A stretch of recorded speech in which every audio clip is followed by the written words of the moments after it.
हम अपने व्यक्तिगत ज़िंदगी में इतने ज़्यादा उलझे रहते हैं, इतने परेशान रहते हैं और इस बीच में अगर हँसी के फुहारे की बात हो जाए, ज़िक्र हो जाए तो फिर सोने पे सुहागा। बालकृष्णम ज्वेलर्स अब सिलीगुड़ी शहर के सेवक रोड में खुल चुका है। सिल्वर से निर्मित वस्तुओं और आभूषणों के लिए हमारे शोरूम पर पधारें। फिर सोने पे सुहागा है और जब बात हंसी के फुहारे की हो तो सुनील पॉल को कौन नहीं देखना चाहेगा, कौन नहीं सुनना चाहेगा। नमस्कार, आप देख रहे हैं खबर समय। मेरे साथ इस वक्त कैमरे पे शुभम है और हम सुनील पॉल जी के साथ हैं, द ग्रेट सुनील पॉल, जिनकी पहचान अब किसी से भी नहीं छुपी है। बच्चा बच्चा इन्हें जानता है और इनकी पहचान कॉमेडियन के तौर पे होती है। ये जब कॉमेडी के लिए जब एक बार माइक पकड़ लेते हैं तो फिर क्या कहना है। सुनील जी, आप बहुत बहुत धन्यवाद कीमती वक्त निकालने के लिए। बहुत बहुत शुक्रिया और खबर समय के लिए, और तमाम दर्शकों को मेरा नमस्कार। आप सब जियो हजारों साल, यही तहते से दुआ दिला सुनील पाल।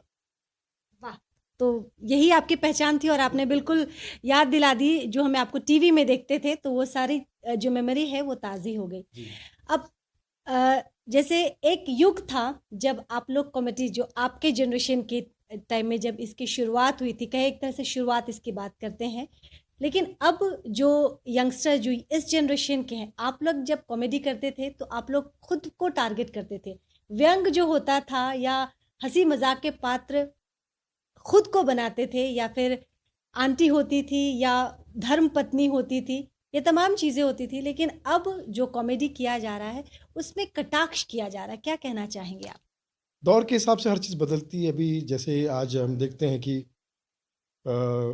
सीख सीख के ही लोग आगे बढ़ते हैं।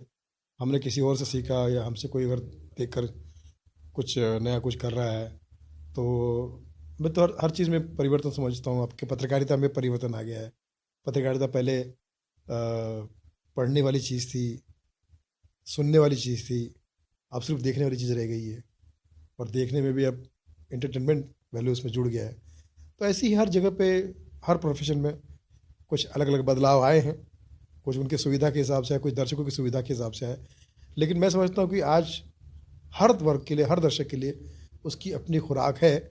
अगर वो चाहे तो ऐसी कॉमेडी भी देख सकता है जो परिवार के साथ बैठ के देख सके, ऐसी कॉमेडी भी देख सकता है जो अकेले में बैठ के देख सके। वो तो it's depend on person to person. लेकिन अब देखा जा रहा है कि हंसी मजाक से बात ऊपर उठ के अब धर्म को भी टारगेट किया जा रहा है और लोग अपनी सुविधा हिसाब से अलग अलग धर्म को मजाक का पात्र बनाते हैं। तो कॉमेडी का मतलब होता है कि लाइट टॉपिक पे बात करना, खुश करना, लोगों को हंसाना। जो व्यक्तिगत ज़िंदगी में लोग परेशान हैं नौकरी की वजह से, कोरोना की वजह से, डे टू डे लाइफ में बहुत सारी दिक्कतें हैं, लेकिन किसी धर्म को टारगेट बना के हंसी का पात्र बनाना किस हद तक जायज़ है? बिल्कुल नहीं। किसी भी धर्म को, किसी भी श्रद्धा को, किसी भी भावना को हर्ट करना बहुत बुरी बात है। मैं कहता ना, किसी को खुल के हिस्सा हंसाना इससे बड़ी इबादत नहीं, और किसी के दिल को दुखाना इससे बुरी आदत नहीं।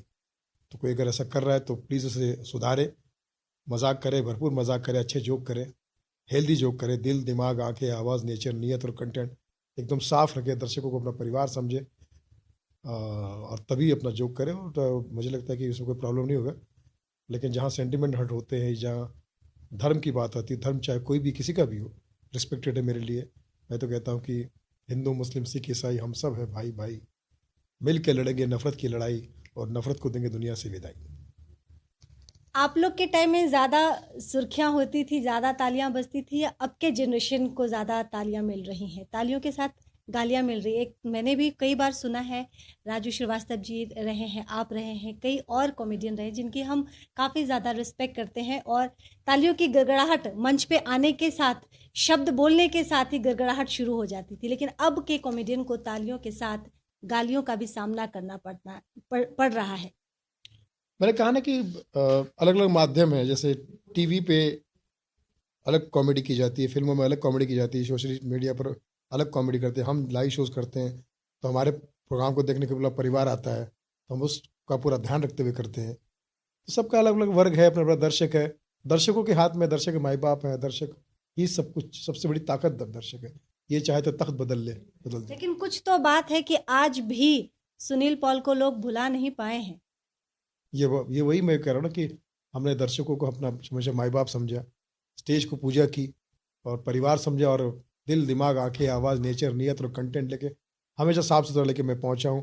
मेरा यूट्यूब पे भी चैनल है तो सुनील पाल ऑफिशियल, उसमें भी आप देखिए कि मैं हमेशा एक पारिवारिक मनोरंजन रखता हूँ जिसमें देख कर सुनकर आपको अच्छा लगेगा, हंसी आएगी। बट इसमें कोई सी बात नहीं रखता जिसकी वजह से कोई शर्मिंदगी हो।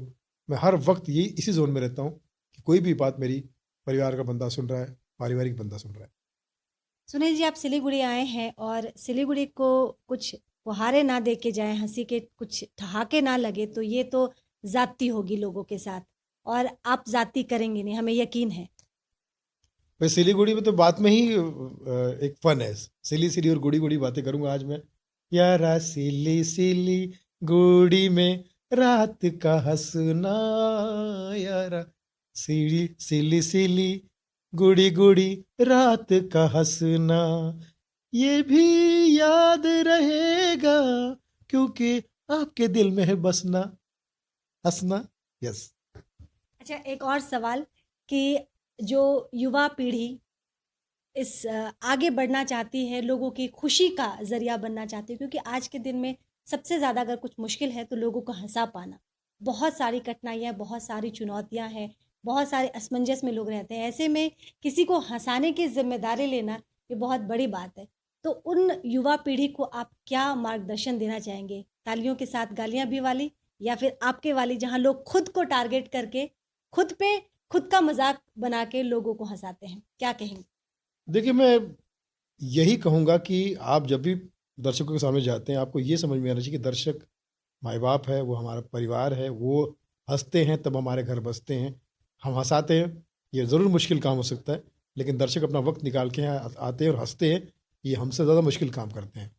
दर्शकों को सलाम करना चाहिए, रिस्पेक्ट करना चाहिए, और दर्शकों का जो रिस्पेक्ट करेगा दर्शक उनकी रिस्पेक्ट करेगी। दर्शकों से आप प्यार करोगे तो दर्शक आपसे प्यार करेंगे। दर्शकों को आप हमेशा याद रखोगे, दर्शक हमेशा आपको याद रखेंगे। इससे गिव एंड टेक, और अच्छी तरह से नीयत से, सच्चे नीयत से काम करेंगे तो मुझे लगता है कि ये दर्शक बहुत दयालु है और परमात्मा की कृपा आप पर होती रहेगी और उनका प्यार हमेशा मिलता रहेगा। एक आखिरी सवाल, जो आप आए हैं, मौका भी है, दस्तूर भी है, तो हमने सोचा लगे हाथ ये सवाल भी आपसे पूछ लिया जाए।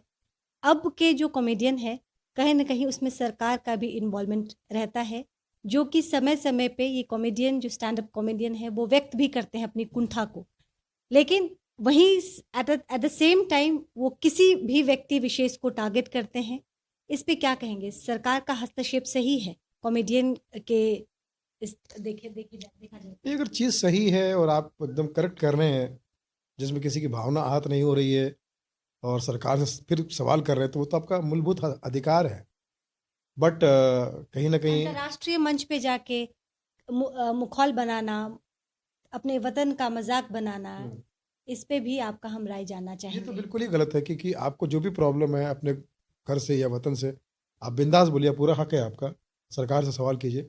लेकिन पराये शहर में जाके अपने शहर की बात करना और ये जाने बगैर कि क्या वो उस शहर में या उस देश में सबको सुरक्षित है या नहीं, अगर ये नहीं है तो फिर वो उनको ना बोलने का हक है, ना उन्हें हमको सुनाने का हक है। आपका जो भी प्रॉब्लम है आप बिल्कुल अपने देश से बोलिए और अपने वतन से बोलिए, आपका स्वागत है, हक है आपका। अपने घर की शिकायत घर में ही करे, हाँ, तभी वो प्रॉब्लम मंच पे ना करे, खुले में ना करे। नहीं, कहीं किसी और से ना करे। आपके घर में का प्रॉब्लम आप ही सॉल्व करें, पड़ोसी नहीं करेगा जी। तो मुझे ऐसा लगता है कि आपको करना चाहिए। अंत में क्या कहना चाहेंगे? बस यही कहूँगा कि आज आपसे बात करके बड़ा अच्छा लगा। आप सब से मैं यही दुआ करूँगा कि यहाँ पर मुझे बार बार आने का मौका मिले, क्योंकि मेरा फेवरेट शहर है सिलीगुड़ी। पहली दफे आए हैं? नहीं, इससे पहले भी कई बार आ चुका हूँ, बागडोगरा तो बहुत बार आ चुका हूँ, वहाँ से कई बार अलग जाने का मौका मिला।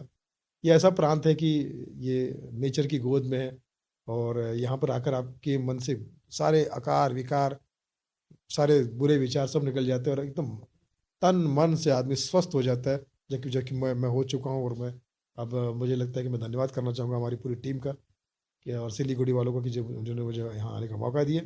और अब मैं ये भगवान से प्रार्थना करता हूँ कि आप सब हमेशा खुश रहें, हंसते रहें, और उस हंसी का एक हिस्सा बनने का मुझे भी मौका मिले, मुझे भी आपके साथ बार बार आने का मौका मिले। बहुत बहुत धन्यवाद। तो दर्शकों, आपने देखा, अमूमन जब हम किसी व्यक्ति का जब इस तरह से इंटरव्यू हम प्लान करते हैं तो एक सवाल, एक झिझक होता है कि कहीं वो सवाल से नाराज़ ना हो जाए, क्योंकि सवालों को लेना आजकल थोड़ा सा मुश्किल हो जाता है। लेकिन जब सुनील जी से हमने इस विषय पे बात की तो सुनील जी ने कहा कि बेझिझक आप सारे सवाल पूछ सकते हैं और मुझे आपके किसी भी सवाल से दिक्कत नहीं है। और यही था कि हर एक सवाल पे इन्होंने बेहद शांत स्वभाव इनका ज़रूर है, और लेकिन जब आप ये मंच में होते हैं तो इनका दूसरा रूप आपको देखने के लिए मिलता है। लेकिन बहुत शालीनता से इन्होंने सारे सवाल का जवाब दिया। इस वक्त सिलीगुड़ी में ये मौजूद है और सिलीगुड़ी में इनका एक कार्यक्रम है, लेकिन व्यस्त समय होने के बावजूद उन्होंने थोड़ा सा वक्त खबर समय के लिए निकाला, पूरे सिलीगुड़ी शहर के लिए निकाला, और हम उनके इस वक्त निकालने के लिए उनका दिल से आभार करते हैं। Thank you so much Sunil ji, thank you so much. तो देखते रहिए खबर समय। नमस्कार।